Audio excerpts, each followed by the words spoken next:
Hi traders, welcome to Market Outlook, Trends, Risk Events and Trade Setups brought to you by Vantage Markets. This is a weekly webinar where we focus on the key events and themes, both technical and fundamental, driving markets at the moment.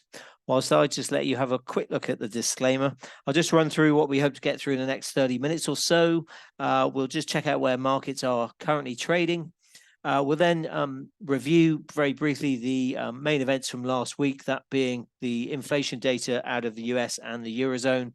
And then we'll get into the main events of this week, which include, of course, the non-farm payrolls data, ISM, US data, manufacturing and services this week. Ahead of that non-farm payroll data, which we'll look at in detail, as well as then we also get two central bank meetings, the RBA and the RBNZ, to look forward to. We'll also, of course, look at all the associated FX pairs to do with those main risk events. Okay, first of all, let's just check out where markets are currently at. Just bear with me 1 second. And I'll just pull up the first chart, of course. This is the S&P weekly chart that you can see. Just checking out some US futures, really, kind of giving up initial gains. European bourses similarly, but action kind of tentative ahead of some of the data, the ISM manufacturing data we get shortly. And we had mixed Chinese PMIs over the weekend. Big news, of course, was about the US House Senate, which passed a short-term spending bill.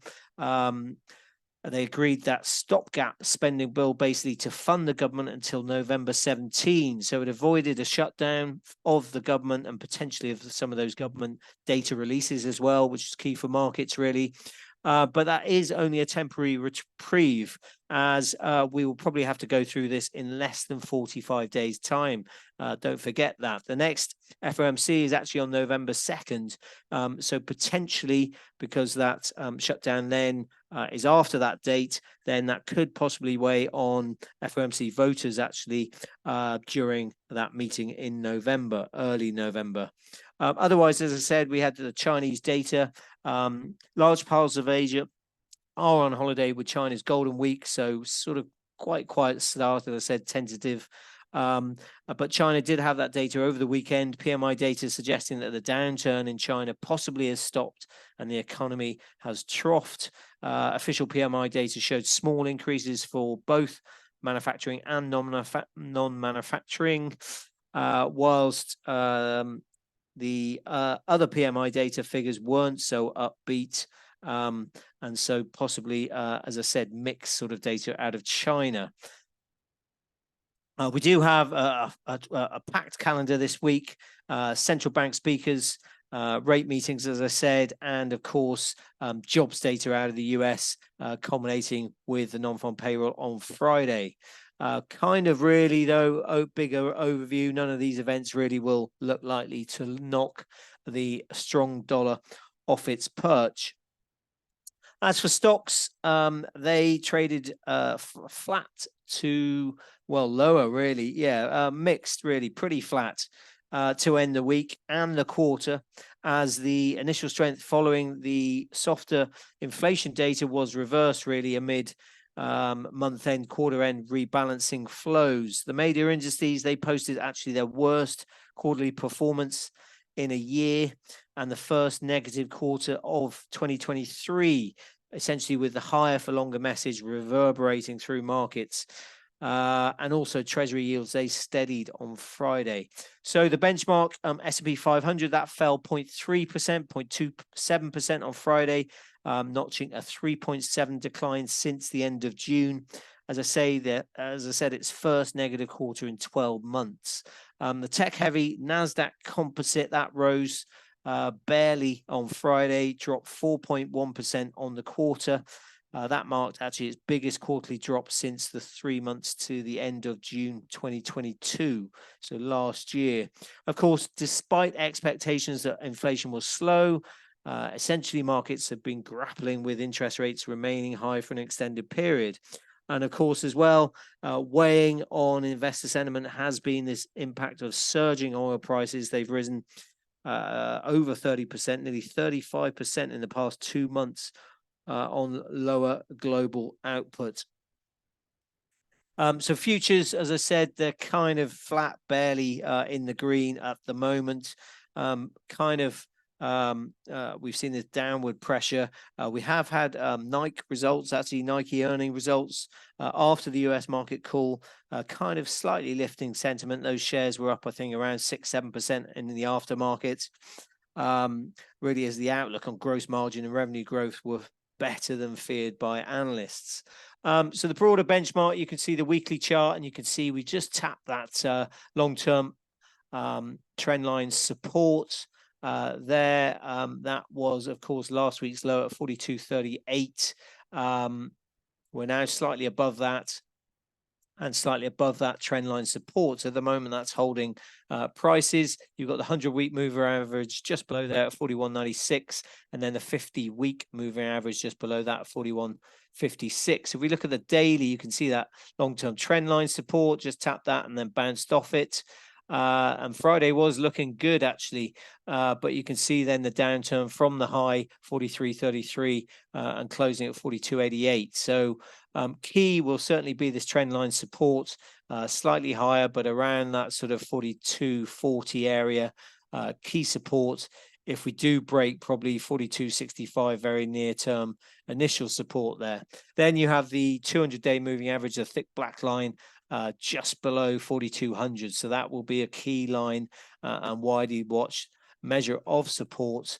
Otherwise, upside, if we can push higher, then we need to probably get above this mid-August high at 43.35.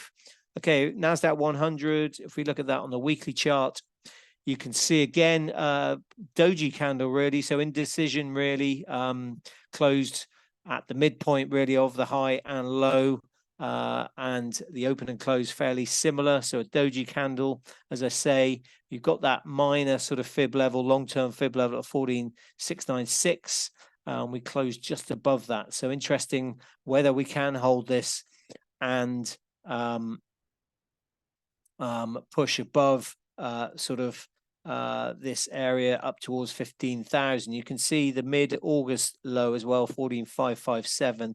So kind of just above and tallying with that 14,432 area of support. I have got that trend line from back in January, but kind of not that relevant, I would say, and we'd probably have to pull it back to here to tap at least two levels on the chart, which would then mean we're just sort of hovering around that trend line support. On the daily, you can see, yeah, we're just keeping around and just pushed above that mid-August low at 14,557. So potentially, if we can keep that, then yeah, we've got the 100-day moving average, that gray line, 14,893, before that 50-day moving average, and back to sort of the August trading tracking zone, if you like, above 15,000. But otherwise, we could potentially just oscillate around here, around below 15,000, but above sort of 14.5. We shall see. Dow, interestingly, for us, again, if you look at the weekly, again, that 34,281 we've been talking about for a long time, drop below there, drop below trend line support as well. Interestingly, we did close off the lows and we're around the 100-week moving average at 33,512. You can see the close at 33,507. If we do go to the daily, you can see, yeah, just sort of tracking around 33,500 or so, although that close was not that optimistic, not that positive, you can see, and we dropped below the 200-day moving average. That's at 33,807. So potentially, yeah, be interesting if we can keep around here or not. Then we are going lower and potentially below 33,200. That's on the Dow. Okay, let's look to last week now, first of all, and we'll look at some of the inflation data. Just bear with me 1 second. I'll just pull up a couple of charts that we actually use from previously, but you can just see the direction of travel. Of course, we had US headline PCE, which basically met expectations. It rose 3.5% year on year from July's upwardly revised 3.4%, while the month-on-month print was higher at 0.4%, which was higher than the 0.2 but lower than the 0.5 expected. Core PCE, that however cooled to 3.9% year on year in August, as expected, from 4.3% prior, and that 3.9% was actually the lowest level in almost 2 years. The 0.1% month-on-month print, that was lower than the 0.2 prior and expected. And then we had the core services PCE, excluding housing. That's one of the Fed's key measures that also cooled. So inflation continuing to decelerate. You can see from the chart here it is, meaning that the Fed's aggressive monetary policy rate hiking cycle is working, of course. The challenge, though, is that the core PCE remains almost double pretty much the Fed's 2% target. And that is, of course, prompting the Fed to keep the chance of that other rate hike in play. I think also important from that data, we got income and spending data. Those numbers pointed to the US economy really being in quite rude health, really much better than expected. The data remained robust, with real spending increasing 0.1% month on month after a gain of 0.6 in July. That means we're on track for real consumer spending of around 3.7% annualized in Q3, which would help to get GDP of around 3.5%. So fairly decent, of course. And there were significant revisions to historical numbers as well. So with incomes revised higher, consumer spending lower, which kind of implies more savings accrued during the pandemic haven't been run down as quickly as previously thought. That was kind of one of our thinkings ahead going into Q4, savings, pandemic savings being run down, but that doesn't look like being the case at the moment. As I said, then suggests Q3 GDP growth could remain stronger. And then, of course, that higher for longer narrative has more room to run potentially as we get strong consumption into the final quarter of this year. Of course, there are still other headwinds related to the government shutdown potentially, and then we have obviously less credit availability, all these longer term things, student loan repayments, rising gasoline prices as well to factor in. But at the moment, that was interesting that both that spending and income data, consumer data was much stronger than expected on Friday. Okay, I just want to probably show you, well, the CME Fed Watch Tool then regarding the Fed still has above a 45% chance of a December rate hike. That's from below 35% chance before the data. So just shows you really, although it's cooling the inflation, I think that income and spending consumer data was important as well. Let's now get to Eurozone inflation. That was out Friday as well, just before the US data. Of course, inflation data did drop to 4.3%, the headline, from 5.2 in August.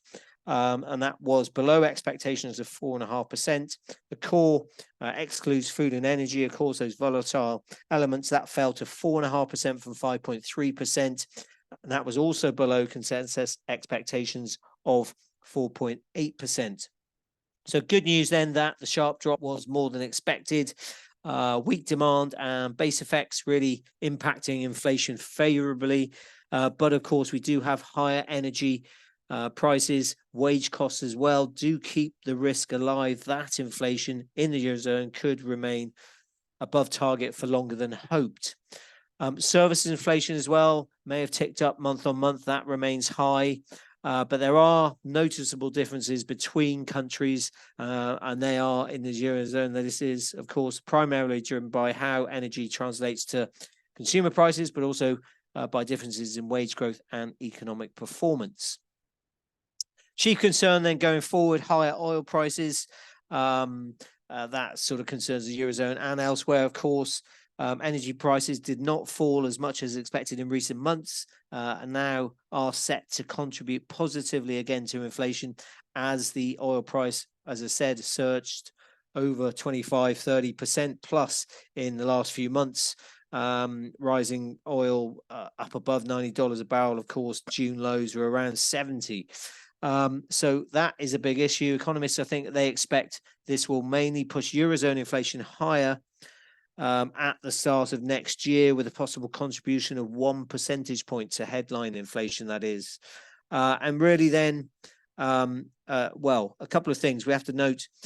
That is still well below last year's impact, but still sizable enough, of course, to prevent headline inflation from hitting the ECB's 2% target as soon as forecast. And then the other question is around whether we get second round effects then pushing into core inflation. But remembering as well that pricing power is weakening in the current much weaker economic environment. So that's the kind of thing we're needing to balance up, whether it does feed through in the second round effects, of course, and whether how strong really pricing power is in the Eurozone as the economy softens. Certainly, though, higher energy costs and as well higher wage growth are the key risk around inflation potentially remaining sticky. Okay, as for the Eurozone then, this week I mentioned we get lots of ECB speakers. We do get President Lagarde as well speaking on Wednesday at a monetary policy forum. Money markets have virtually priced out now any further ECB tightening in this cycle. Just a few basis points around the turn, I think now. So let's just look at Euro-dollar chart. Just bear with me 1 second to just pull that up. So here is the Euro-dollar chart. We can see, yeah, long-term bear trend still in play. We did get that Friday sort of candle, interestingly, sort of inverted. Well, in fact, before I go to the weekly, sorry, I'll just show you. The daily, sorry, just show you the weekly. You can see multiple consecutive weeks of losses. We're now into the 10th, I think, or 11th, now into the 12th consecutive week of losses. Haven't seen that for decades, I would say. Really interesting, and still in this trend, downward trend. The weekly candle, actually, it was interesting. Yeah, was I was going to say this one here. We were potentially looking at a bullish hammer signal, actually, that would have supported the impression of a low developing, a low developing around the week's test of the 105 area. But that didn't really pan out like. Yes, it didn't really pan out, and the late bounce sort of petered out above 106, pointing to those quarter end flows weighing on the dollar, but very short term. If we go to the daily, actually, now you can see price action was fairly bearish, really, closing near the lows, having poked up above that 106 area, then closing lower. Closing down. But slightly higher on the day. And you can see now we're back into that selling pressure, really, and we're down 0.4%, down well below 106 now. We remain in the bear trend. We're not oversold, and in fact, that sort of correction over quarter end, really, which it gave or meant we saw dollars selling pressure, that's now eased. And you can see as well, oversold conditions have eased as well. So really quite a healthy correction, really. And now we're getting the resumption of the bear trend again. Near-term support will be around 105, 56, 57 with the lows then. We've broken through that near-term support, sorry, at 105, 56, 57 now. So really, the recent lows are key: 104, 88, 104, 90, these lows here from last week. Otherwise, we're going lower, down. This was the previous lows, which we're sort of touching on now from March. Otherwise, we're going down towards sort of 104. That's the halfway point you can see of the rise from the September lows, the halfway point at 104.05. That is Eurodollar. Okay, let's move on to this week now. Firstly, we do get, well, today's calendar centers around the manufacturing ISM data. I'll just pull up the DXY chart here. That kickstarts quite a data-heavy week, really, in the US. As I mentioned, we get quite a few jobs numbers, JOLTS, job openings, vacancies numbers, ADP employment, of course. Then the weekly ISM data, the services data, weekly joblet. So it's not the weekly services data, but the ISM services numbers, then the weekly jobless initial claims, and then all ahead of course, non-farm payroll. We do get Fed Chair Powell as well participating in a roundtable discussion, but it's unclear whether he'll touch on monetary policy. As I said today, shortly, actually, we get the ISM manufacturing data. The headline is seeing little change at 47.8 versus previous 47.6. The services data that's out on Wednesday, headline is seeing pairing a touch to 54 from 54.5. Just by way of comparison, the S&P Global's flash US PMI composite output was seeing little change at 50.1 in August, though that was a 7-month low. Services business activity eased to 50.2 from 50.5. That was an 8-month low. And then the S&P Global Manufacturing Output Gauge, that picked up a little to 49.7 from 48.5. That was a 2-month high, but still, of course, below 50. While the headline PMI rose to a touch, 48.9, 47.9. Interestingly, the S&P, they said that its PMI data added to concerns really regarding the trajectory of demand conditions in the US following interest rate hikes and an elevated inflation, with a broad stagnation in total activity signaled for the 2nd month running. On the inflation front, similar really to what we highlighted in the Eurozone, the PMI data suggested higher fuel costs following recent increase in oil prices, along with greater wage bills really being a concern. Weak demand, nonetheless, as well, placed a barrier to firms' ability to pass on these greater costs to clients. That pricing pressure, as we said, with prices, as I said, charged inflation unchanged on the month. Yes, that is the ISM data. Just before we get to the DXY, actually, we'll just look at the non-farm payroll data. Just bear with me 1 second while I just pull up the graphic for that, which is here. You can see, hopefully, just checking. Yep, you can see this graphic that we have for non-farm payrolls. That's obviously the main event of the week. The rate of payroll additions expected to cool in September. Consensus looking for around 160, I think. Previous was 187. Check the revisions. We've had notable revisions in the last 3 months or so, downward revisions they were. So remember, those will be a big thing for markets potentially on the release of the data Friday. And analysts still expect the unemployment rate to tick lower to 3.7 from 3.8. For reference, again, remember the FOMC's most recent economic projections see the jobless rate ending this year at 3.8%. As always, there'll be close attention to the wage numbers.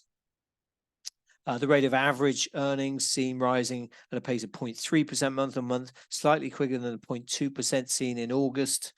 And I think it's 4.3% year on year expectations of.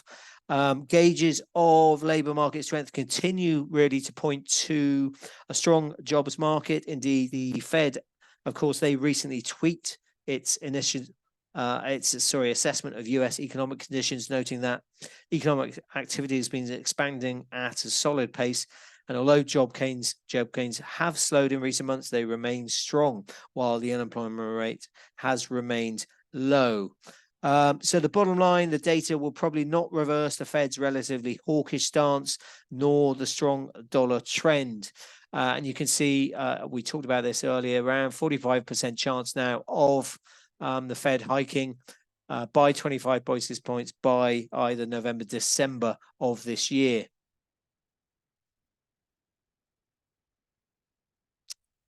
If we just look at the dollar now, just bear with me 1 second.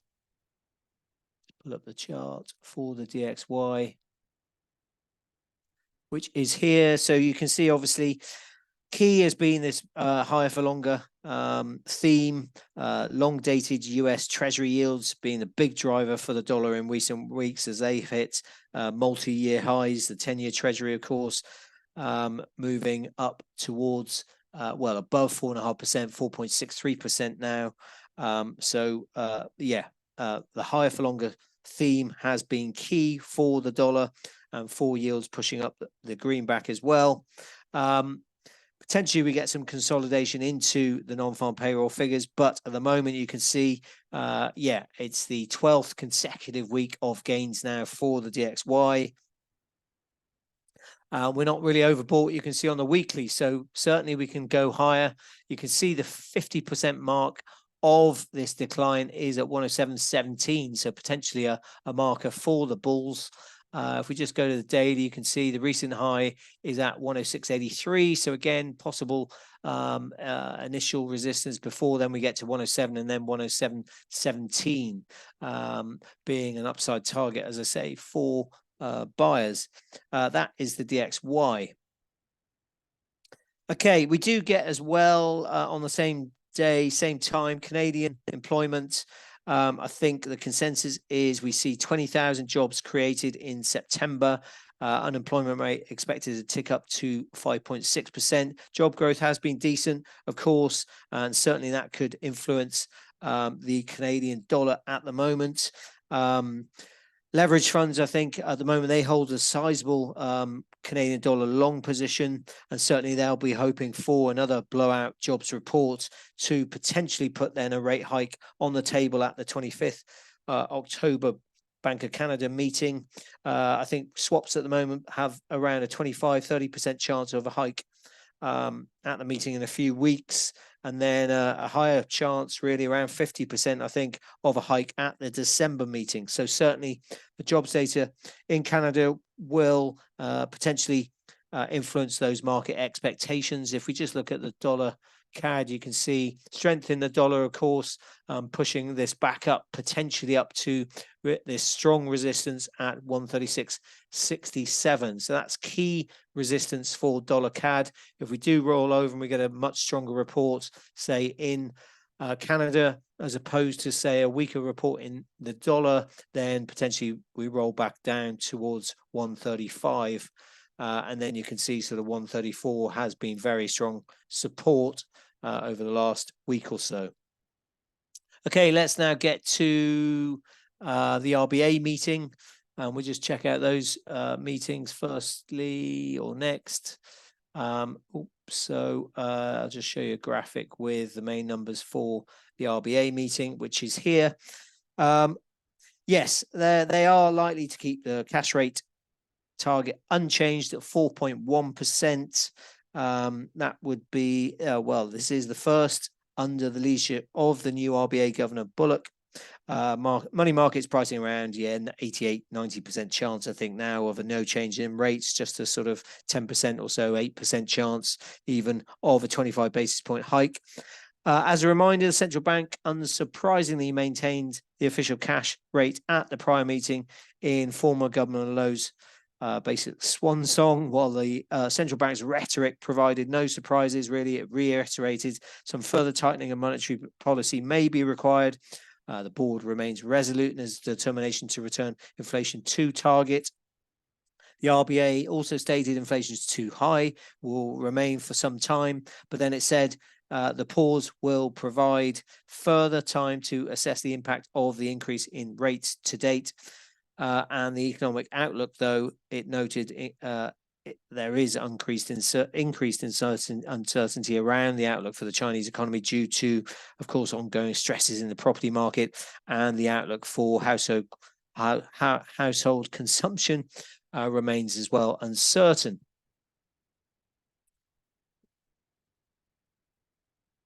Key recent data releases then we've had, they kind of support the case for a pause. We've had the monthly CPI data that printed in line with expectations, 5.2%, accelerated from the previous 4.9%, but that August data is unlikely to prompt action really ahead of a more comprehensive Q3 CPI update later this month. We also had employment, which top forecasts 64,000, 65,000 versus the expected 23,000. But that was, just note, entirely fueled really pretty much by part-time jobs. The jobless rate remains pretty steady at 3.7%. So as I say, unlikely to prompt any action. RBA likely to stand pat in November.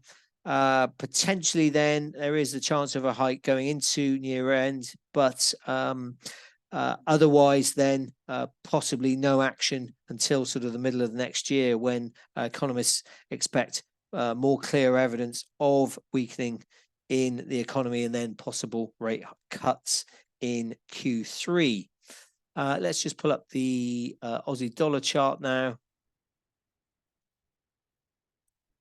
which is here.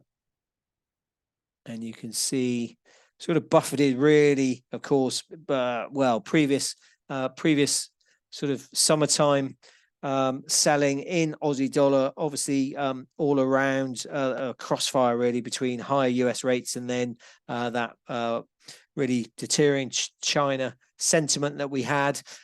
We sort of stabilized now around sort of 64 or so, trying to build a base here. But we did dip lower, of course, last week down to 63.31. So that's key level of support you can see. And interestingly, we have had these candles. You can see there on Friday. Really interesting candles, bearish candles really, where we do pop up to sort of 65, but then sellers step in and then we close near the lows of the day. So that does look bearish to us. We said that previously, I think, or hopefully did, on that candle a few weeks ago, and then we did move lower down to 63.31. Potentially, I think we do look at that low now being challenged again. And then if we do lose that, then we're down towards these lows here from November last year, around below 63, 62, 72 or so. If we do lose that 63.31 key level of support then in Aussie dollar. Just quickly then, RBNZ as well. We do have that on Wednesday. Also expected to keep the cash rate unchanged. That's at 5.5%. Money markets pricing around a 90% probability, I think. The RBNZ, they unsurprisingly maintain rates, for a second consecutive occasion at its last meeting in August. Remember, there's a gap. They're not like the RBA, who meet monthly, of course.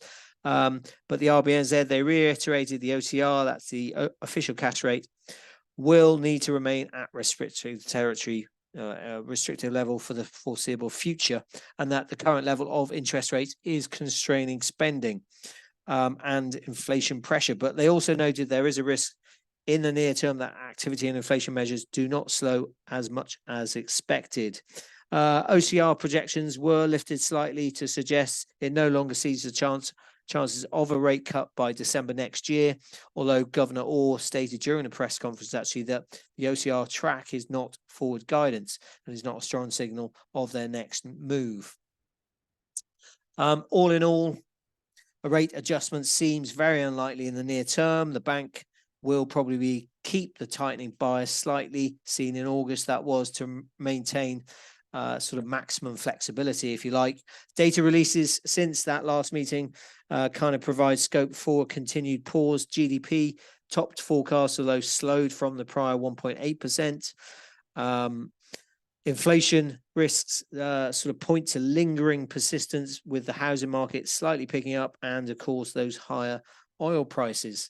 So for the Kiwi against the dollar, base sort of continues around 59. You can see there tracking sideways, really. We do have general elections sort of mid-October, 13th, 14th. Polls suggesting a centre-right coalition is on track to win, but currency impact probably will be limited. If you just see that, you can see, this base around 64. This is on the weekly chart, but below sort of previous lows from May, around sort of, where were they? 59.85. If we do stay below here, then potentially we're looking at 58, 59 being key level of support. Otherwise, we lose that then we're going towards 58 or so. So tracking sideways currently for the Kiwi, and eyes on that RBNZ report. Okay, we'll wrap it up there now. Hopefully that's been of use. We'll be back same time on Monday for sure. Just bear with me 1 second. Do follow us on social media. We also do have the daily commentary, which is put up on the website. Hopefully that is proving of use to you guys as well. Take care out there. Busy week full of data and the non-farm payrolls on Friday, just to wrap up a busy week ahead. As I say, good luck, and we'll speak to you soon.